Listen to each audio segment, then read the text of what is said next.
Okay, investors, first off, I have to thank my mom, who passed away several years ago, much too early in her life, and my dad, who's still going strong and playing a few rounds of golf every week as he approaches 92 in Atlanta. And I have to thank God for bringing me into this world 59 years ago today. Yep, today is my 59th birthday. It's starting to finally sound old to me. I'm going to keep this one short, but I hope you pass it on to others and help me get my subscriber base above 1,000 before 2025 begins.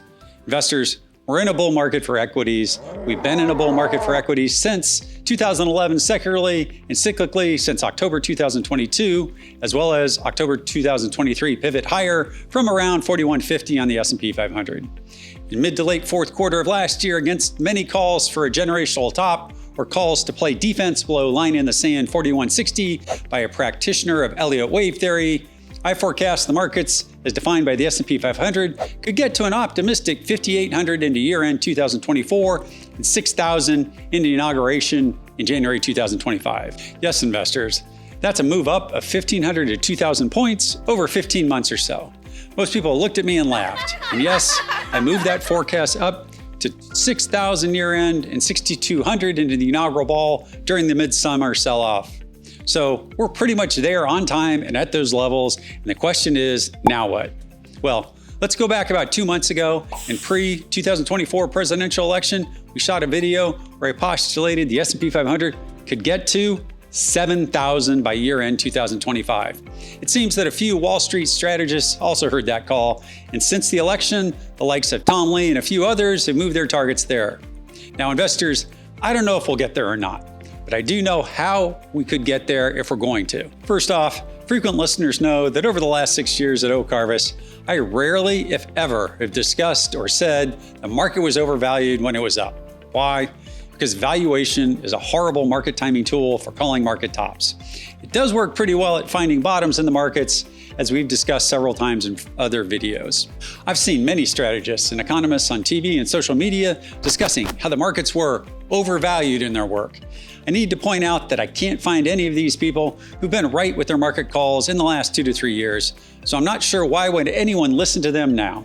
Those strategists using valuation as a tool have been uniformly bearish for at least 2 years, and in the case of Jeremy Grantham and others, 10 to 15 years. If you want to talk valuations, let's start where we should, not with stocks, but with the bond market. Investors, let's take a look at the PE of a 10-year Treasury bond, which is the bond maturity that most quants use. It's long enough to encompass economic cycles and smooth out earnings, a decade of data. The yield on the 10-year Treasury is currently 4.165%, comprising of 1.9035 real growth and 2.268 10-year inflation expectations. Okay, so flip the 10-year Treasury yield on its year. 1 divided by 0.04165 gives you 24. So the 10-year Treasury has a PE of 24. And we know a bond cannot grow its earnings over the next 10 years. If one takes the current S&P 500 at about 6,025 and divides it by 24, it equals 250.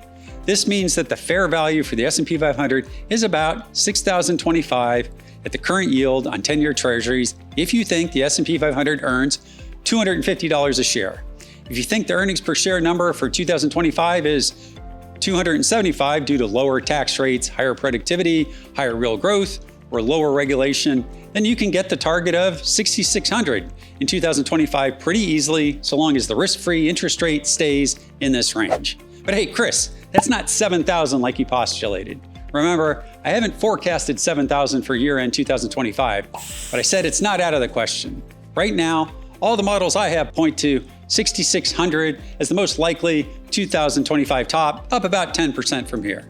So Chris, how can you get to 7,000? That's an extra 5%. Well, I see 2 paths to get to that outcome. First, an easiest path to me would be higher growth and lower inflation in 2025, leading to a rally in 10-year interest rates. I'm sure many of you will tell me, hey Chris, that can't happen under Trump 2.0 because I listened to all the economic masterminds on TV saying lower taxes, higher tariffs, and higher deficits will cause higher interest rates in 2025. Well, investors, history would say they're wrong. Here's a chart of the 10-year Treasury yields in 2016 and 17 versus 2024-25. Basically, Trump 1.0 versus Trump 2.0. Those economic wizards you're listening to on TV fail to tell you that longer-term interest rates fell by 50 basis points in 2017 under Trump 1.0. They didn't rise. Take a look at the overlay. Longer-term interest rates rallied about 60 basis points from their mid-December 2016 peak to their mid-summer 2017 low. Similar move now would take the 10-year yield from about 4.5% at election time to 3.9 to 4%. The fair value PE for the S&P 500 at 4% 10-year Treasury is 25 times earnings, and at 3.9%, it's about 25.65 times. So 25 times 275 in earnings is 6,875, and at 3.9% on a 10-year yield, presto, it's 7,051. So that's the first way I can get the markets to levitate higher over 15% in 2025. The Trump 1.0 economy repeats in 2025. The second way, the way that no one in their mind can fathom, what's that? That's a return to calm under Donald J. Trump, President 2.0. Come on, Chris, you've lost your mind. Donald Trump's constant posts on Twitter cause volatility in the markets under Trump 1.0. Nope, I have to remind you, that's what most liberal biased press wants you to believe. The facts are under Trump 1.0, 2017, the first year of his presidency, was the calmest in the US stock market ever in history since data was compiled. Let me remind you that a cash S&P 500 did in 2017 under Trump 1.0. Just take a look at the chart. Yes, investors, the largest drop in the cash market, S&P 500 all year, peak to trough, was about 3.25% happening over 3 weeks. And that minus 3.25% was if you were absolutely perfect, selling the intraday high and buying the intraday low. And investors, no one does that. Absolutely no one. Not Soros, not Druckenmiller, not Dalio, not Julian, not Steve Cohen, not Ken Griffin, not even Nancy Pelosi. If you do, give me a call. I'll hire you or I'll come work for you. In 2017, the biggest peak to trough moves that I found looking back were minus 1.47%, minus about 3.25%, minus 2%, minus 1.8%, minus 3%, minus 1.5%, and almost minus 2%. Investors, that's nothing. Those are literally untradeable noises.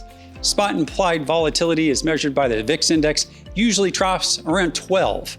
Before 2017, there were literally less than 10 trading days I've found that traded below 12. During the summer of 2017, spot VIX index hit an intraday low of 8.84. Investors, after tax day in 2017, there were literally only 5 trading days the rest of the year that spot volatility closed above 12.5, which is historically its lowest closing low. Take a look at the VIX overlay then and now. Investors, I know it sounds far-fetched, but investors, just in late October of this year, in front of the election worries, the realized volatility level of the S&P 500 hit 8.67 on October 22nd. And that's when investors were paying up for election insurance.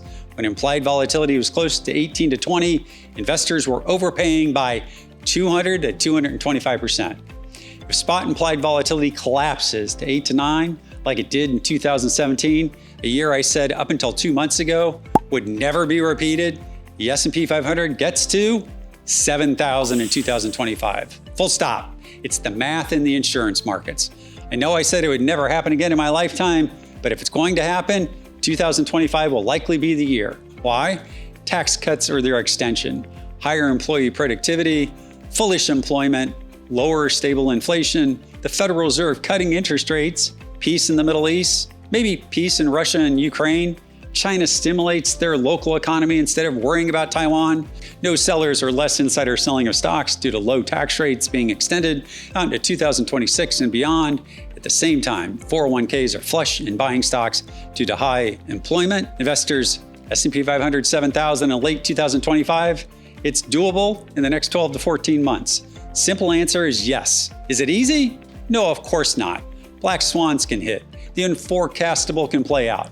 Maybe it is different this time. But investors, before you dismiss myself or the likes of Tom Lee or Rich Ross, who have been more right than wrong over the ongoing bull market in favor of those retired billionaire hedge fund managers or doomers like Jeremy Grantham, Robert Kiyosaki, or newsletter writers who keep trying to scare you and have been horribly wrong, ask yourself, Have they been right? Have they been right lately? Have they been right consistently? Or were they one-hit wonders from years ago, if not decades ago, who keep popping up in your social media feed because of a catchy computer algorithm that knows your age, knows your gender, and knows your political beliefs?